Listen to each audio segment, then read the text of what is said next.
इस बुलेटिन में तमाम अहम और बड़ी खबरें आपको दिखाएंगे और शुरुआत कर रहे हैं रतलाम से, जहां से इस समय एक ब्रेकिंग न्यूज आ रही है और खबर यह कि ग्रामीण ने पंचायत दफ्तर में आग लगा दी। पुलिस ने आरोपी को गिरफ्तार कर लिया गया है। जो आरोपी गिरफ्तार हुआ है उसका नाम गोपाल है। सरकारी योजनाओं का लाभ नहीं मिलने से था परेशान। नशे की हालत में आरोपी ने घटना को दिया अंजाम। रतलाम के मांगरोल पंचायत की यह घटना है। तो तस्वीरों में आप देख सकते हैं पंचायत भवन के अंदर यह शख्स घुसा, उसके बाद इसने पंचायत भवन के अंदर आग लगा दी। एक टेबल नजर आ रही है, टेबल पे कुछ सामान रखा हुआ है, कुछ कुर्सियां वहां पर हैं। ये देखिए, ऐसा लगता है कि पहले कुछ ज्वलनशील पदार्थ भी वहां पर डाला गया है, उसके बाद आग के हवाले इस टेबल को किया गया, क्योंकि जिस तेजी से आग फैली है टेबल पर, उससे ऐसे लगता है कि इस पर ज्वलनशील पदार्थ डाला गया था। जिस आरोपी को पकड़ा गया है, जिस पर आग लगाने का आरोप है, शायद माचिस की डिब्बी उसके हाथ में है, उस आरोपी का नाम गोपाल है और वो नशे की हालत में था, ये जानकारी भी मिल रही है। और उसने आरोप यह लगाया कि सरकारी योजनाओं का लाभ नहीं मिलने से वो परेशान था। और रतलाम के मांगरोल पंचायत की ये घटना है।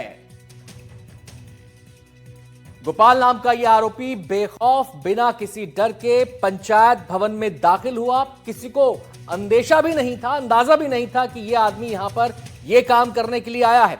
लेकिन दाखिल होने के बाद तुरंत इसने माचिस की तीली जलाई और आग लगा दी। तेजी से आग फैल गई। सीधे हम रुक करेंगे हमारे संवाददाता साजिद खान हमारे साथ जुड़ गए हैं और जानकारी देने के लिए। साजिद, क्या डिटेल्स मिल रही है इस बारे में? माफ करिएगा, आपकी आवाज नहीं आई। साजिद, क्या डिटेल्स हैं इस बारे में? एक शख्स दिखाई दे रहा है, कमरे के अंदर जाता है, आग लगा देता है, टेबल जलने लगती है, पूरा मामला है क्या ये? जी बिल्कुल, देखिए ये जो है रतलाम के जो पास जो इलाका है वहाँ का पूरा मामला है। और एक शख्स जो है वह पंचायत के दफ्तर, उसने जो है पंचायत के दफ्तर को ही फूंक दिया है। उसका कहना था कि सरकारी योजनाओं का लाभ उसको नहीं मिल रहा था, उसके चलते जो है वह काफी परेशान होता। कई बार उसने आवेदन दिए हैं, कई बार उसने शिकायत करी, लेकिन उसको कुछ हो नहीं रहा था। और उसी के चलते जो है उसने जो है पेट्रोल छिड़क कर के और ऑफिस को ही आग लगा दी। आसपास के ग्रामीणों ने जो है आग पर जो है काबू पाया है और आरोपी जो है गोपाल को वही तत्काल पकड़ करके और पुलिस को सौंप दिया गया। मांगरोल पंचायत का ये पूरा मामला है और वही का जो ये शख्स है गोपाल, जिसका नाम बताया जाता है, इसी ने जो है इस पूरी घटनाक्रम को जो है अंजाम दिया है।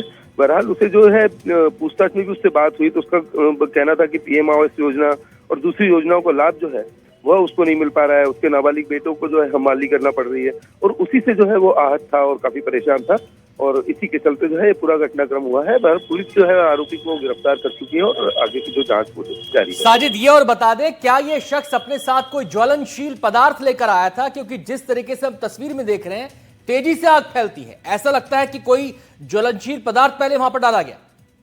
जी बिल्कुल, देखिए ये पेट्रोल लेकर के गया था और पेट्रोल से ही जो है वह इसने वहां पर जो है पहले पेट्रोल डाला और उसके बाद जो है दफ्तर को आग लगाई है।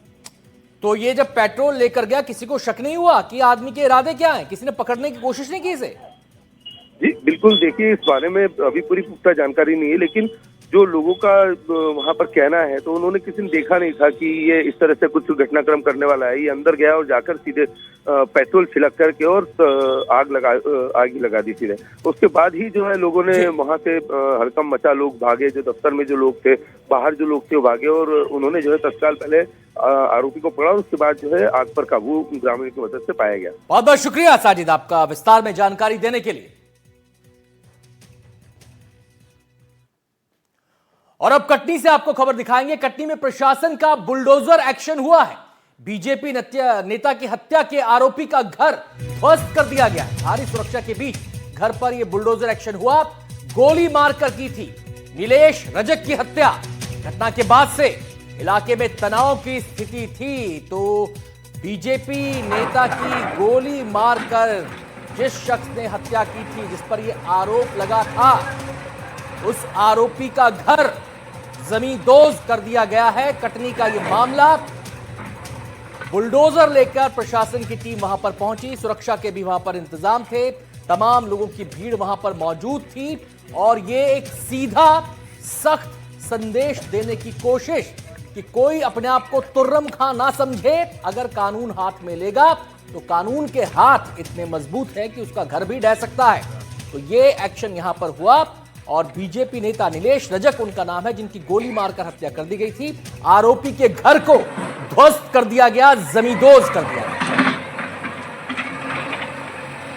देखिए, अवैध निर्माण जो होते हैं उनको तोड़ने की प्रक्रिया तो एक सतत प्रक्रिया रहती है। नगर परिषद ने कार्रवाई की है। यहाँ तक मुझे सुबह एसडीएम का फोन आया तो उसमें कुछ सुनवाई का पूरा अवसर देने के उपरांत माननीय उच्चतम न्यायालय गाइडलाइन का पालन करते हुए माननीय उच्च न्यायालय ने भी जो उसमें समय दिया था और जो निर्देश दिए थे उसके बाद ही कार्रवाई की है। जहाँ तक अवैध निर्माण की बात है, सतत प्रक्रिया है, वो चलती रहती है। जहाँ भी अतिक्रमण की शिकायत आती है। कैमूर थाना क्षेत्र में अमरिया पार स्थित एक अवैध रूप से निर्मित भवन की अतिक्रमण हटाने की कार्रवाई वहां नगर परिषद के द्वारा की गई है और कानून व्यवस्था की दृष्टि से वहां कानून व्यवस्था बनाए रखने के अनुसार पुलिस का बल उपलब्ध कराया गया था, जहां पर सामान्यता और बिना किसी विवाद के अतिक्रमण विरोधी की कार्रवाई करी गई है और अभी वहां पर शांति है। डिंडौरी से यह खबर है, जिला अस्पताल में औचक निरीक्षण करने पहुंचे कलेक्टर साहब। पूरे अस्पताल का मुआयना किया है, जगह जगह घूमे हैं, हर चीज को बारीकी से देखा है। निरीक्षण के दौरान कई डॉक्टर गैर हाजिर मिले, मेडिकल स्टाफ भी अस्पताल से गैर हाजिर था। अब सोचिए इस अस्पताल में इलाज कैसे होता होगा, ना डॉक्टर ना मेडिकल स्टाफ यानी कि नर्स और जो वार्ड बॉय वगैरह होते हैं वो नहीं मिले अपनी जगह पर। कलेक्टर ने सिविल सर्जन को इस मामले को लेकर कड़ी फटकार लगाई और आदेश दिया, लापरवाही बर्दाश्त नहीं की जाएगी।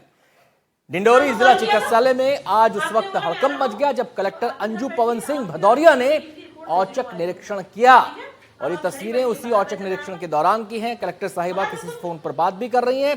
ड्यूटी के समय सिविल सर्जन डॉक्टर अजय राज समेत कई डॉक्टर और स्टाफ अस्पताल से नदारद मिले। मौके पर ही कलेक्टर ने सिविल सर्जन डॉक्टर अजय राज को जमकर फटकार लगाई और अस्पताल प्रबंधन की लापरवाही पर ऐतराज जताया। कलेक्टर ने चेतावनी दी कि जिला अस्पताल में लापरवाही किसी भी कीमत पर बर्दाश्त नहीं की जाएगी। निश्चित रूप से जो दूर के गांव से अपने बच्चों के और परिजनों के साथ आते हैं उनको स्वास्थ्य लाभ मिलना चाहिए। तो कई बार नोटिस भी डॉक्टर्स को दिए हैं। तो आज आकस्मिक निरीक्षण इसीलिए किया गया कि हम देखें कि कौन से डॉक्टर उपस्थित हैं और नहीं है।